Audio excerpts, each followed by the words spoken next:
Hello, and welcome to Around the Political World with John Rothman. I am your host, John Rothman. If you're a fan of the show, make sure to hit the follow button on the top right of Apple Podcasts, Spotify, or wherever you are listening at this very moment. When you hit follow, leave a review or share an episode with a friend. It helps other people discover the show, keeps us going, and as I like to remind you each and every day, it expands our base.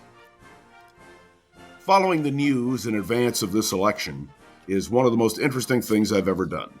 I have never seen so many different and varied stories, and frankly, so much partisanship. Let's begin with a simple reality. The polls now show that if the election were held today in terms of the national popular vote, Harris would get 50%, Trump 47%. And of course, state by state, in the swing states, roughly 7 states, maybe 8, no one can tell who's going to win. But this is important. The rhetoric used in a presidential campaign is critical, and incendiary rhetoric may inflame the base, but it should cause concern. Donald Trump has said about the Haitian immigrants who are now living in Springfield, Ohio, legally, get them out. And he promises that if he is restored to the White House, one of his first acts will be to remove those people who, I emphasize, are here legally. Get them out. And of course, the idea that Donald Trump continues to reiterate of mass deportation. He will be, he says, deporting all of these people to get them out of America. But perhaps more concerning, or equally concerning, is the question of voting. Donald Trump has come out for early voting, against early voting, and basically says, well, we ought to all vote on the same day at the same time. He's got a contradiction, and within the Republican Party, well, they have a contradiction because they either turn out voters now or they wait. And of course, the Republicans know the Democrats are getting people out to the polls now. When polls open, state by state, there is an encouragement now to vote early. Donald Trump opposes early voting, but his party favors early voting because, frankly, they need every vote they can get.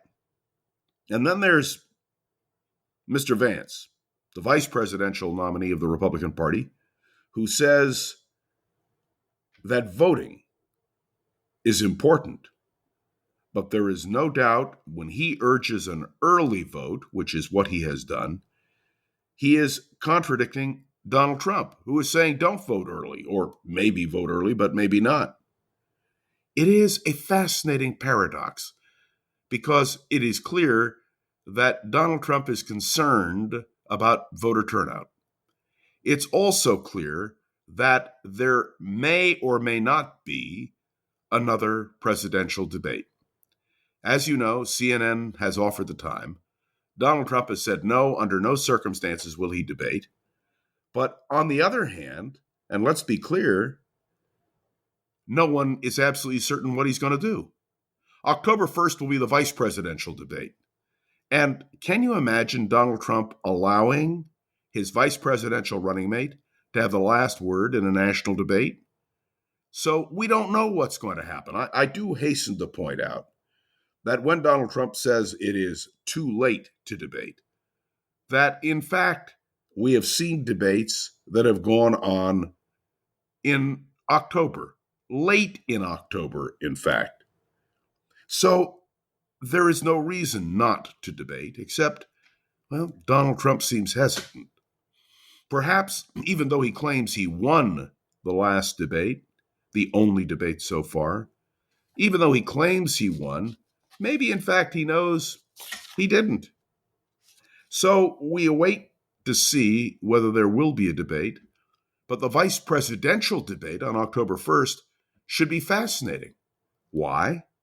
Because it will give all of us a chance to hear Senator Vance defend his continued repetition of the lie about Haitian immigrants eating cats and dogs. That's right. Now, there is yet another twist to all of this. It is now announced that Donald Trump is going to go to the Al Smith dinner. Oh, we knew he would. He has great support among those who oppose the right of women to choose. But Kamala Harris has said she won't go. Now, the Al Smith dinner, which is, by the way, named after Alfred Emanuel Smith, a four-time governor of New York and the Democratic candidate for president of the United States in 1928, the first Catholic to run for president. It's always been a bipartisan event. Nixon and Kennedy both attended. No doubt about it. We have seen in every presidential election, fundamentally, the Al Smith dinner is a moment for bipartisan harmony. Now, Kamala Harris isn't going because she favors the right of woman to choose, and the Catholic Church in America does not.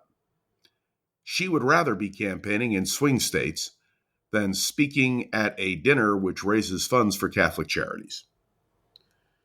But it is an interesting question. Should the Al Smith dinner be skipped? And wait, did you hear that Donald Trump has announced that if he is elected president, because the John Deere tractors are being built now in Mexico, he will impose a 200% tariff. 200% tariff on John Deere products. Can you imagine? And then, of course, there is Donald Trump's great statement just the other day. Send them back. All the immigrants, send them back. I have to tell you, this is a moment in which the people of this great country will have to decide whether or not they want to go one way or the other. Everybody says it's a close election. I don't know. I don't know. I do know that Donald Trump would like to change the rules. Look at what the Republicans have tried to do in Nebraska. They're not going to be able to do it because a Republican legislator said you can't change the rules this soon. But I must tell you, after the election, cries of fraud are going to be heard, and Donald Trump and his supporters are going to encourage those cries, and we may end up in chaos. I'm concerned because one thing we have always believed in is the orderly transition of power, that there is a winner and there is a loser. Having to say this today concerns me. It should concern all of you. And we'll be talking more about it right here on Around the Political World with John Ruffman. So let me thank you once again for joining me for this podcast. Make sure to follow along. Let me know your thoughts on the show by leaving a review on Apple Podcasts and sharing an episode with a friend or colleague so we can continue to grow and expand. And of course, you can interact with me on Facebook and LinkedIn. And many of you email me, and I'm delighted to try to answer as many of the comments as I can. Of course, my special appreciation to the producer of this program, Go-Go Zoger, and to all of you. We'll see what happens during the course of the day. I can't wait. See you tomorrow.